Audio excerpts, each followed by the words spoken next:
d'une meilleure prise en charge de la richesse historique et culturelle de Marchand des Salines. De l'avis des organisateurs, cette activité est un prétexte pour lancer la vraie réflexion sur une meilleure exploitation des richesses de la commune et implanter un musée au niveau de la première capitale du monde noir. Suivez ce reportage de Mouril Hazen sur des images de Malaïko, Sénégal.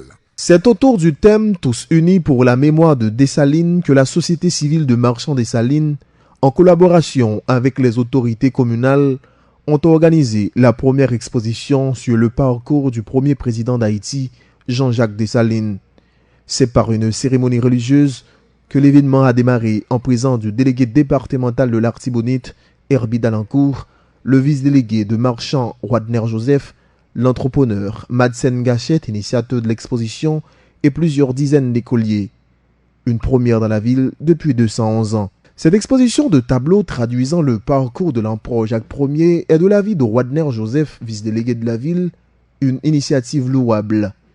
L'objectif de cette exposition, c'est de faire revivre Dessalines au niveau de la première capitale d'Haïti. Il faut me dire sincèrement, ça qui fait là, et c'est, nous avons toujours pensé, nous avons toujours dit, 17 octobre, et on célébrer la mort de Dessalines, mais nous pas célébrer la naissance de Dessalines, c'est vrai. Mais en fait, nous pensons que gagne l'autre bagaille qui a fait qui peut faire revivre mémoire là. Selon Herbie Dalancourt, cette exposition est la plus belle réalisée au niveau du département de l'Artibonite.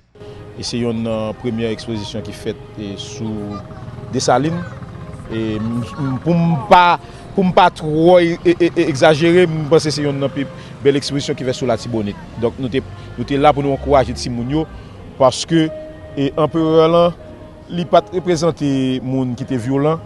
L'empereur là, il représente un monde qui a parlé d'égalité des races. Pour l'entrepreneur Madsen Gachette, l'un des initiateurs de cette activité, c'est un prétexte pour lancer la vraie réflexion autour de l'exploitation des richesses historiques et touristiques de la première capitale noire du monde.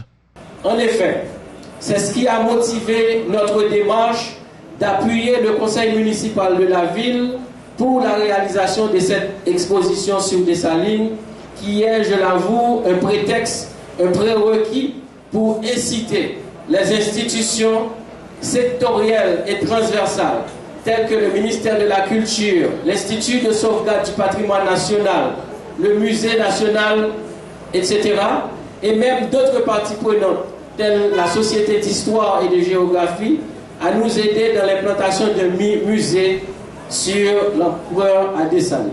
Marchand a de grands sites historiques, mais ces derniers ne sont pas pris en compte par l'État central, s'est désolé l'entrepreneur. Il cite, à titre d'exemple, la maison de Charlotin Marcadieu, bras droit de l'empereur, la maison de Claire Heureuse Félicité Dessalines, femme de l'empereur, qui aujourd'hui servent de maison habitable à des riverains.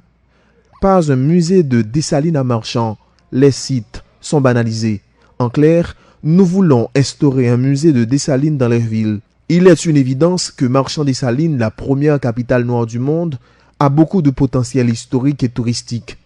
Pour preuve, la maison de Charlotin Marcadieu et celle de Claire Heureuse Félicité Dessalines. Même si ces maisons gardent une certaine fraîcheur, cependant, elles ne peuvent pas être considérées comme sites historiques pour le moment puisqu'elles sont habitées. Jacques Sender, qui travaille comme guide touristique, apporte des explications. Ici, c'est là, Claire c'est Kaipal là ça. Il fait Claire est né en 1758, il est mort en 1858 à Gonaïve. C'est là, c'est une maison par ça, mais comme Jean-Noël, il n'est pas en style antiquité, mais il a été rénové. Mais nous-mêmes, guides touristiques qui sont dans la ville, bon, nous n'avons pas fini mes décorations parce que nous mélangeons trop soir et c'est pas paraître bon ratio fait en style antiquité mais panneau il pas dans goût nous ici on a regardé là c'est Charlotin Marcadieu genre histoire que nous étudiants yo dit nous que c'est bon gens amis de Dessalines et les embuscades là à Pont-Rouge et yo fait connaître liquider voler embrasser Dessalines de façon que peut pas tuer. Mis à part les maisons de Charlotin Marcadieu et celle de la femme de l'empereur, au cœur de la ville se trouvent également les deux maisonnettes de l'empereur Jacques Ier où il réglait ses affaires mystiques. Pour la commémoration du 211e, L'espace a été bien préparé. Le président de la République, Jovenel Moïse, les visitera. Des vaudouisants étaient déjà en mouvement en attendant l'arrivée du président. De l'avis de ces vaudouisants, ces maisonnettes à haute portée mystique sont une source de richesse qui devrait aider au développement du pays. Nous pensons, si vraiment des structures, et nous pensons, journée aujourd'hui, si autorité te baille culture nous valeur, yo te suivre marche anciens ancêtres non yo, ouais, qui te fait bataille et 12 août 1803, qui te arrivé aujourd'hui qui avait 18 novembre pour te bailler pays à indépendance, et si même marche ça te suivre, aujourd'hui nous avons dette envers esprit ça yo, que pays d'Haïti doit, que moi-même moi doit, que ou même nous doit, que nous tout, quel que soit côté hier ou doit d'être ça, et tout le temps Haïtien pas prendre conscience pour nous payer dette ça, pays ça pas jamais sorti dans pas ce côté hier. Mais 211 ans après, on n'arrive pas encore à tirer profit de ces richesses. De la vie de ces vaudouisants, impossible de passer sous silence la source impériale quand on parle de la ville de Dessalines. Cette eau mystique aux Dessalines, selon la tradition, prenait son bain. Le célèbre chanteur, le sénateur Gracia Delva, originaire de la ville, à travers l'une de ses compositions, n'avait pas manqué d'évoquer le mystère de cette eau. Chavan Victor travaille là-bas comme employé de la mairie. Il explique. Comme nous avons la source impériale qui a deux forts. Il y a un fort qui limité, qui est battu sous le monde. Le président estime qu'il a construit ça, il a écrasé fort qui limité. Mais il faut regarder c'est que les poudriers. C'est là qu'on compose poudre à canot sur esclaves. Qui a une maîtresse qui vit en bas de l'eau qui est félicité. Qui sont la charité, bon sensible, bon pitié. À quel que soit le problème que vous avez avec la foi croyance que vous demandez un bagay, vous va joindre. À l'occasion de la commémoration du 211e anniversaire de la mort de l'empereur, Marchand a reçu plusieurs centaines de visiteurs. C'est une très belle ville, explique-t-il. Très belle, parce que Marchand sont belle commune, mais c'est bien malheureux. Et comme si pour nous venir là et parler, c'était nous passer. Bonjour, pas de route, de l'eau envahie route là, mais nous avons décidé pour nous venir quand même. Bien que je suis habitué à vivre Marchand, mais c'est pour la première fois que je vis bien dans ce soir. Et j'ai des problèmes fétiches, mais je suis quand même. Je suis délivré parce que je crois dans la vie, je ne crois pas dans la mort. Je choisis mes gens, je choisis vivre à monde.